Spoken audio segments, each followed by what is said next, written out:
Hello అండి, నేను doctor Garlapati Shivasrikar, consultant orthopaedic trauma, joint replacement and arthroscopy surgeon, Sri Pratima hospitals, Guntur. ఈ రోజు నేను మీతో యంగ్ ఏజ్ గ్రూప్ లో నీ జాయింట్ పెయిన్స్ ఎందుకు వస్తాయో మాట్లాడదలుచుకుంటున్నాను. తక్కువ వయసు ఉన్న వాళ్ళు కూడా ఈ మధ్య నా ఓపీడీకి చాలా మంది మోకాలు నొప్పులను వస్తున్నారు. అండ్ వీళ్ళందరూ పైగా ఎడ్యుకేటెడ్ పీపుల్ కూడా. And most of the people are software engineers are well settled jobs లో ఉన్న వాళ్ళే. సో నేను అనాలిసిస్ చేస్తే నాకు అర్థమైంది ఏంటంటే, ఒకటి ఫస్ట్ పాయింట్ వాళ్ళ altered life style and food habits. Second point sudden exercise and strenuous exercise. And third point no activity along the work అన్నమాట. సో మనము దీని గురించి డీటెయిల్ గా మాట్లాడాలంటే ఫస్ట్ ఫుడ్ హ్యాబిట్స్. ఈ ఫుడ్ హ్యాబిట్స్ ఎక్కువ జంక్ ఫుడ్ అనేది ఎక్కువ తీసుకోవడం వల్ల మన కాల్షియం మెటబాలిజం, మన బోన్ రీమోడలింగ్ కి అవసరం అయ్యే మినరల్స్ అవన్నీ హ్యాంపర్ అవుతున్నాయి. ఎలా రిఫైన్డ్ కార్బోహైడ్రేట్స్ ఒకటి ఉంటది, ఏది కేక్స్ లో, పేస్ట్రీస్ లో, వాటిల్లో అవి కన్స్యూమ్ చేయటం వల్ల.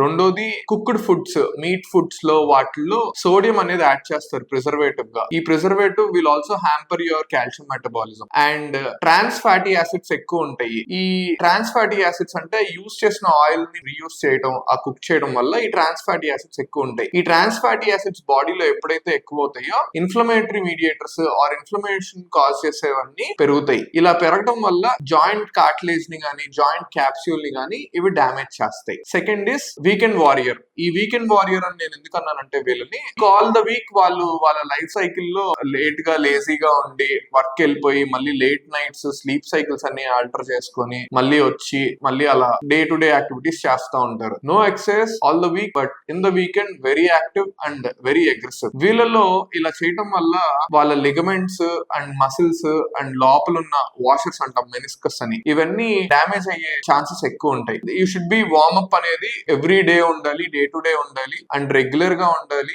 అండ్ ఒక పేస్ లో ఉంటే it will help your joint and it will help your muscle mass. అలా కాకుండా ఇలా సడన్ యాక్టివిటీస్ చేయడం వల్ల ఈ మధ్య కాలంలో నేను ఎక్కువ మందిలో ఈ ఏసిఎల్ లిగమెంట్ ఇంజరీస్ అండ్ లోపల షాక్ అబ్జార్బర్స్ అంటాం, ఈ మెనిస్కల్ ఇంజరీస్ నోటీస్ చేస్తున్నాను. సో ఇవి చేంజెస్ చేసుకుంటే మన జాయింట్స్ కానీ ఆర్ మన నీస్ కానీ హెల్దీగా ఉంటాయి. ఇట్లాంటివి ఎర్లీగా నోటీస్ చేస్తే ఒకవేళ మీరు వెంటనే డాక్టర్ ని కన్సల్ట్ అయితే దాన్ని తగిన ట్రీట్మెంట్ ఇస్తారు. సింపుల్ ఆర్థ్రోస్కోపీ సర్జరీస్ ఉన్నాయి. ఆ లిగమెంట్స్ ఇంజూర్ అయినా ఆర్ ఏమన్నా వాషర్స్ ఇంజూర్ అయినా, మెనిస్కస్ అని ఇంజురీస్ అన్నా, వాటిని మనం చిన్న కీహోల్ సర్జరీ ద్వారా ట్రీట్ చేయొచ్చు. అండ్ ఈ ఫుడ్ హ్యాబిట్స్ అండ్ ఈ ఎక్సర్సైజ్ ప్యాటర్న్స్, స్లీప్ ప్యాటర్న్స్ మార్చుకోవడం వల్ల మీ బోన్ రీమోడలింగ్ కి, బోన్ గ్రోత్ కి కూడా హెల్ప్ అవుతుంది. Thank you.